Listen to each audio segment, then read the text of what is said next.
Hey, crew, it's great to be here with Pastor Rowan Bell, who pastors a 3-location multi site church. Yes, you heard that right. 3-location multi site church. What's the greatest joy of leading a 3-site, multi site location church, Rowan? That sounds like a lot of work. What's the greatest joy? What do you enjoy about it most? Thanks, John. Yeah, it is a lot of work, but I think the greatest joy, we're three small sized churches, which is not that common.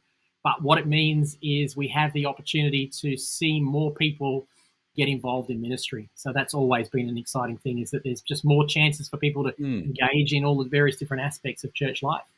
I think that is the real joy to most pastors, and when they see people thrive in their gifting, their passion, and so you're getting to see that multiple times to see people actually rise up, and you really need that in a multi-site church because you've got different location pastors and leaders and worship directors and all the things. If you pastor a one-site church, you're thinking, "My goodness, I kind of see 3 lots of headaches here, but I also 3 lots of joy in that Well, as yeah, well." it's both. It's definitely both because yes, it means you need more volunteers, but there is that benefit. We're here to equip the saints for the work of the ministry, so it creates more opportunities for ministry. And we keep telling ourselves that that's what gets us through the through the times when we're struggling to find the volunteers in small churches.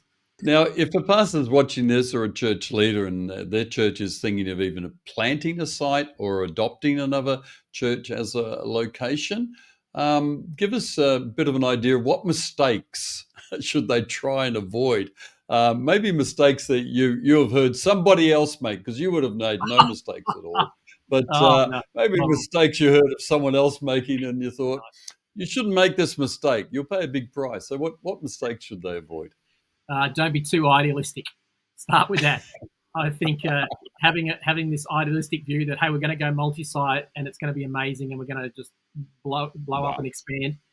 Don't be too idealistic about it, but at the same time, while you need to be flexible and allow for different changes, also don't be too flexible in the sense it's good. I think I've learned the hard way.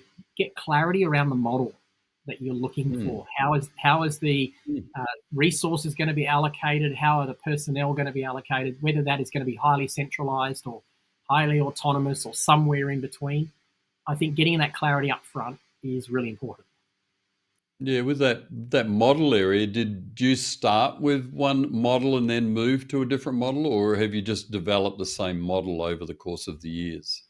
We have fluctuated in and out of models. That's been our experience, and ours is a little bit unique in the sense that we planted one, adopted one after a crisis, a moral failure, and then took on another one many years later. So we've got what I've described as a bolted. It's like an old house where you've bolted on rooms, and so you add a room, and you can go out into the veranda and you can see how this was a veranda once. It wasn't part of the room. It wasn't part of the house anymore. So that Hmm. has meant that we haven't been able to centralise as much as we would have liked in the past. We're heading that direction this year. We feel the right time to do that. But that has Right, meant that we have had to kind of run this more like 3 churches rather than like one, just right. because of the complexity. But I would say to Yep. anyone who's planting, you don't have to have that problem if you're planting a new one. So I would say try to work out what you can centralise and centralise everything that you can. It'll streamline your resource management a lot more effectively. Do you feel that going to the centralized model with your current setup of 3 sites, do you feel that's really going to help your leadership area, or is it more the pastoral ministry down at the local setting that's going to thrive with that? I think all of the above. Like we just had a leaders meeting, uh, 3 or 4 days before I'm recording this, and we had an incredible sense of buy-in. So our people Mm, are keen to see how it will play out, knowing that all the comms and governance and systems will be centralized means that they can be free to do the ministry and do the evangelism, and that's the vibe we've got. So we have to check in 12 months' time, but see how it goes. But we are feeling like this is a direction we've wanted to go for a long time, and but we've mm, also known that in our case, the timing wasn't right. But right. I think if you can do that now, when you're planning a location, get that right, streamline what you can, you'll get that buy-in effect. Like we had the most electric leaders meeting I've ever had. That was so incredible to see our team buying in and excited about the future. Wow, that's awesome. It'd be interesting to talk to pastors who've gone the other way, who are heavily centralized and then And that does decided happen to too. Mm. decentralize, doing the opposite sort of direction, which I'm sure would happen as well as situations change. in the sense of idealism, can you compare the idealism you had when you first, and I know the situation when you adopted that church that ended up in a crisis because of a moral scenario in the church. Your level of idealism about that one compared to the level of idealism about the third location when you adopted that church, was it at the same level or different? Or by the time the third one came around, you were like, yeah, I know exactly what we're getting into, I think. I think it was more that, yeah, I think probably an extra 10 years of pastoral ministry wisdom and insight also made me a little bit more prepared to not be so idealistic. I'd had the idealism knocked out of me, I think, over the years. But definitely the first one, there was a lot of excitement and a little bit of naivety around what would be required. And I think just assuming that we could carbon copy everything, where I think, I'm saying centralize what you can, but you've still got to allow for individual flavour, different demographics, different socioeconomic groups in the church, all those sorts of things. That affects how you play out the vision. So keeping the structure as centralized as possible, but allowing for that. And I think that's where the idealism came in for me, that I thought I could just carbon copy from one to another without allowing for demographic and socioeconomic changes and so on. Yeah, with that adoption that you went into fairly idealistically with the carbon copy sort of concept, how long was it before you hit the wall and went, these are a completely different group of people in different contexts? Was it 3 months, 6 months, 2 years? It was within the first year. Right, okay. Yeah, yep. It was very early on. And it took us, I've mentioned this before in various interviews with you. Your advice to us at the time was go slowly, softly, because people had been hurt. So we had to take that slow. We had to put people's well-being above the speed of vision, I suppose, was your advice. And that's been really wise. I know that doesn't work for everybody, but it was really 4 years into that we felt like, okay, it's time now to really kickstart, set more of a common culture. And ironically, we're 4 years into the third location, and this is when we feel like, okay, it's time to do it again. So it's taken 4 years to build that kind of, I guess, get the runs on the board, I suppose, as a leader to get the buy-in that's necessary.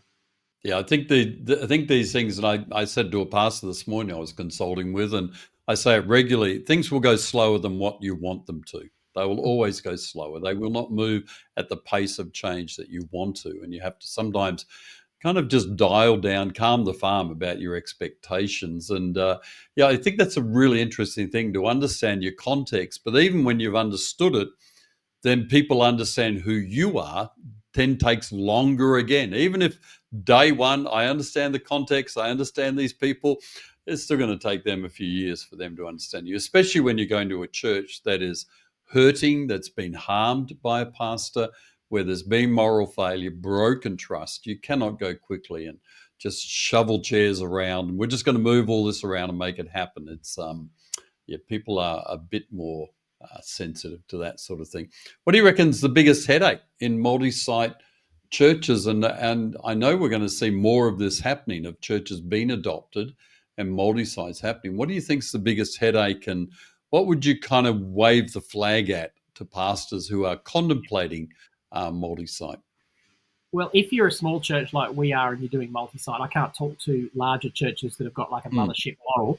But in our context, I think the thing is we have three small churches, which means that there's an expectation that as a small church, there will be an accessibility to the senior leader that you would get in a church of 100, 150 people. But when we add those three churches together, we've got 300 to 400 people, it's not feasible.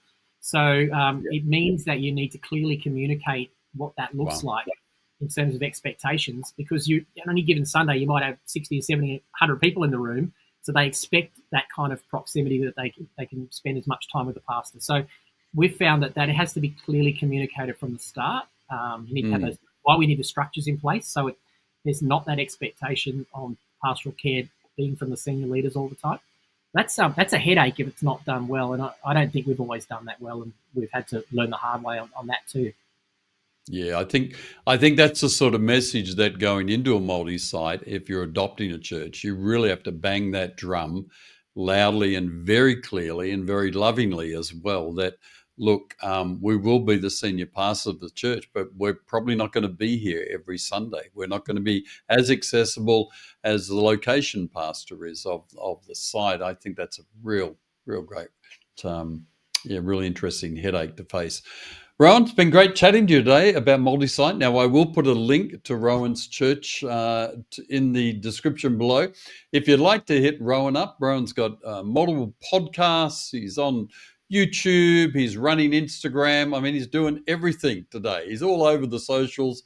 He's all out and about. But he has got some great podcasts, more than one podcast, actually. So I'll put some links down below. You can hit up with Rowan. And if you're considering doing multi-site and you'd like someone to come in as a consultant, I'd highly recommend you tapping Rowan. No, not me. You're the expert on this stuff, mate. You're the lived experience more than me. Tap Rowan on the shoulder and say, hey, give us some advice here and some help, because I think he's got lived experience that can really help you with multi-site. Thanks, Rowan, for being with us today. Thanks, John. Thanks, everyone.